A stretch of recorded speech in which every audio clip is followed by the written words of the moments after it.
My name is Chica. I never knew one day I would stand in front of a crowd and refuse to kneel for the man I once begged God to give me. That morning started like every bride's dream. The sun was bright. The air smelled of jollof rice and fried meat. My mother's compound in Enugu was full of people wearing matching asoebi. My cousins were running up and down. The MC was already shouting into the microphone. And my father sat quietly under a canopy, fanning himself. Everything looked perfect. But inside my heart, something was not sitting well. As the makeup artist rubbed powder on my face, my best friend Gozi leaned closer. "You sure you're happy, Chica?" she whispered. I forced a smile. "I'm fine, Gozi. Today is my day." But deep inside, I was not fine. I still remembered that night, 2 months ago, when Obina slapped me for the first time. We had argued about a text message he saw on my phone. It was just my course mate asking for a file. Before I could explain, his hand landed on my cheek. I cried, and he begged me, saying it was the devil's work. I forgave him because I loved him, and because I didn't want to start explaining to people why my engagement should end. So I told myself it would never happen again.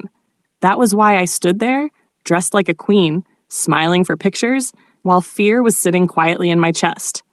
The women were singing as I came out with the calabash of palm wine. My aunties followed behind me, clapping and dancing. The MC shouted, "See our beautiful bride! She's looking for her husband!" I walked slowly, searching for Obina among the men. He was sitting proudly beside his parents, smiling like a man who owned the world. When our eyes met, I froze for a second. I could see the same hand that once slapped me now holding a cup, waiting for me to kneel. My mother whispered from behind, "Chica, kneel down and give him the drink. Don't waste time." But my legs felt heavy. My heart started beating fast. I remembered his angry face that night, the way he said, "You're lucky I love you."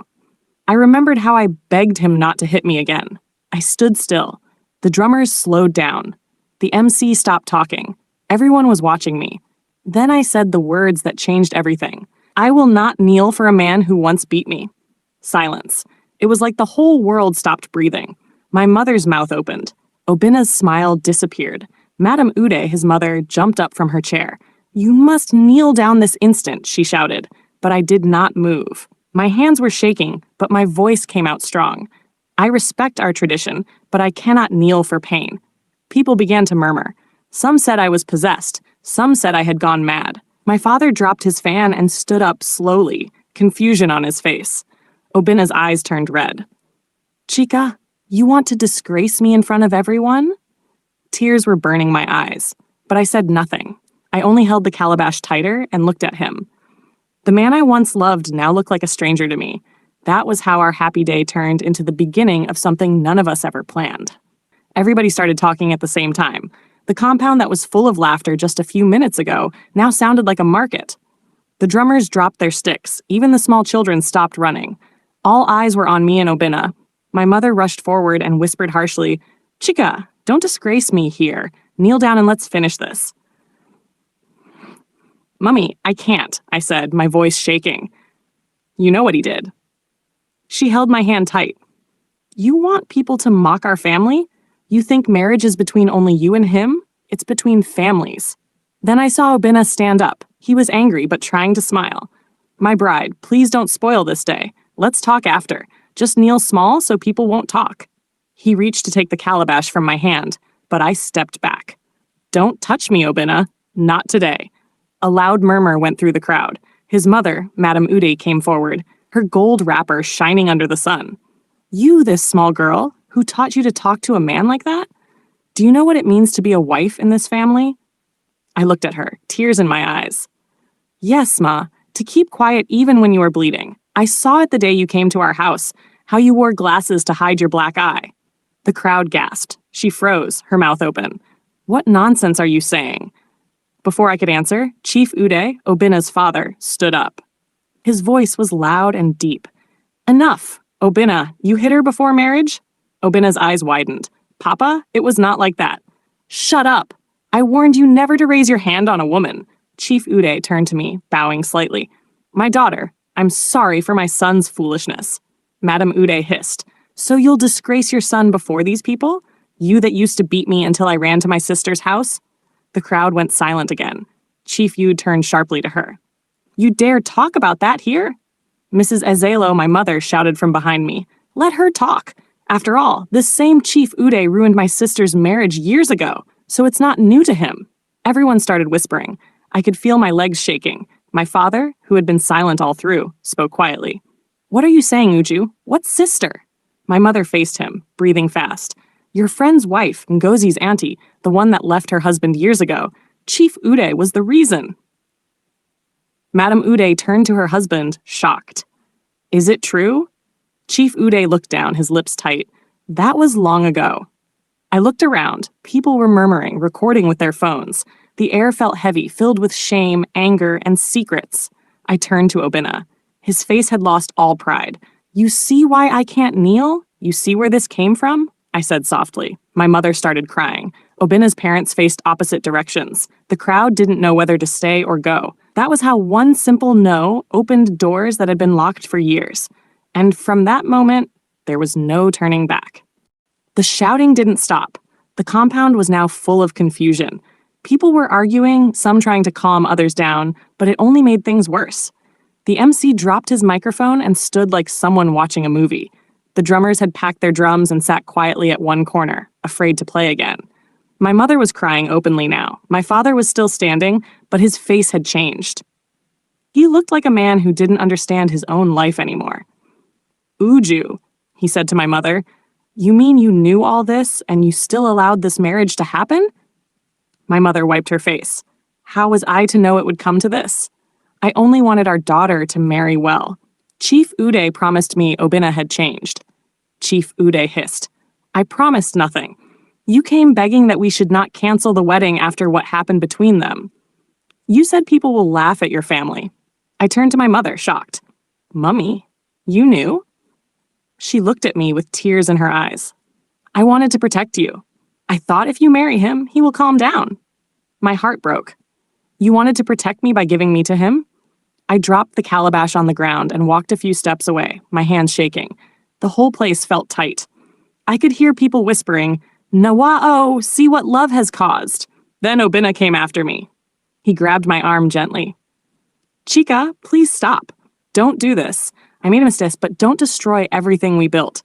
I turned sharply. You destroyed it the day you hit me. He knelt suddenly, right there in front of everyone. His voice cracked. I'm sorry. I swear it will never happen again. I can't lose you. Some people started clapping softly. Others shouted, Forgive him, he's kneeling. But I just stood there watching him. He was kneeling, but I could see in his eyes that same anger hiding behind his apology. I had seen it before. I didn't trust it anymore. Then Chief Ude spoke again, shouting, Get up, Obinna. You think kneeling will solve this? You have disgraced me enough today. Madame Ude turned to him. You and your pride again. Is that not how you treated me? You two never knew how to say sorry. Their argument started again, both of them throwing words that made people cover their mouths. I saw shame on Obinna's face as his parents exposed their broken marriage in public. Then my father walked toward them. His voice was calm but strong. Enough. This marriage cannot continue like this. My daughter will not enter a house where anger lives. Chief Ude looked at him. So you want to cancel everything? Yes, my father said. Let peace come first before marriage.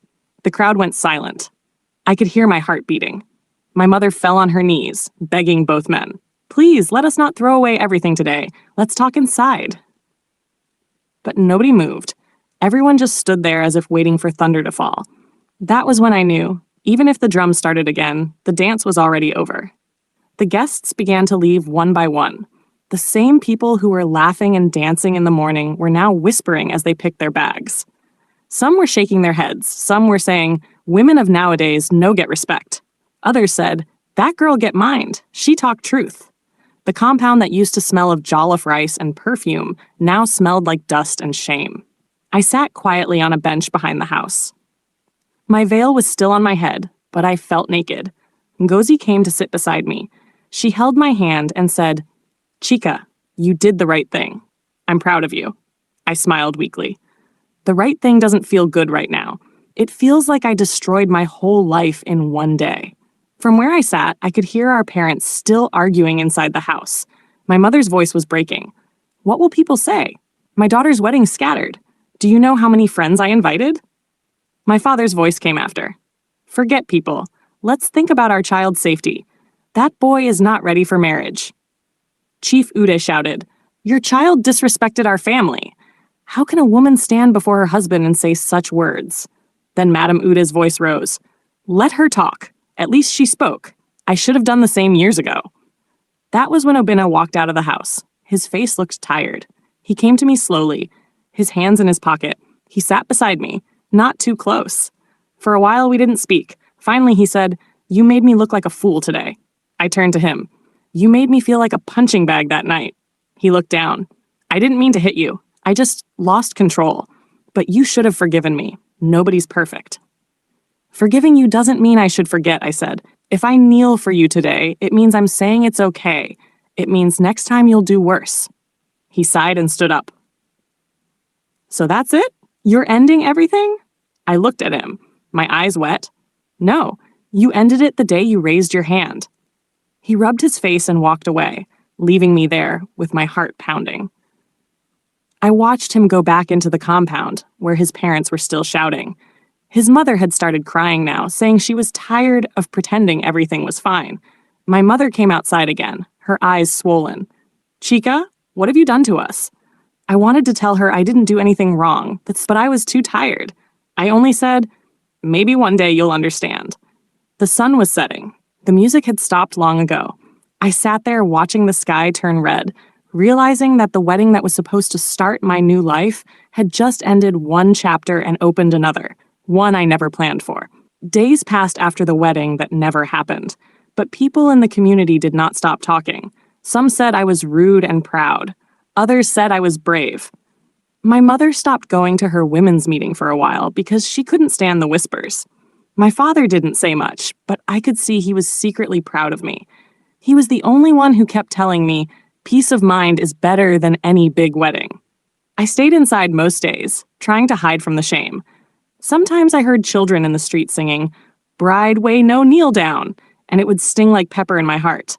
Ngozi kept visiting me, bringing food and gist just to make me laugh. Then one afternoon, Obinna came. He stood at the gate, looking thinner than before. My father was outside washing his car when he saw him. What do you want here? He asked. Obinna bowed. I came to talk to Chica. Please. My father looked at me through the window and asked, Do you want to see him? I nodded slowly. He stepped aside and let him in. Obinna came closer and stopped a few feet from me.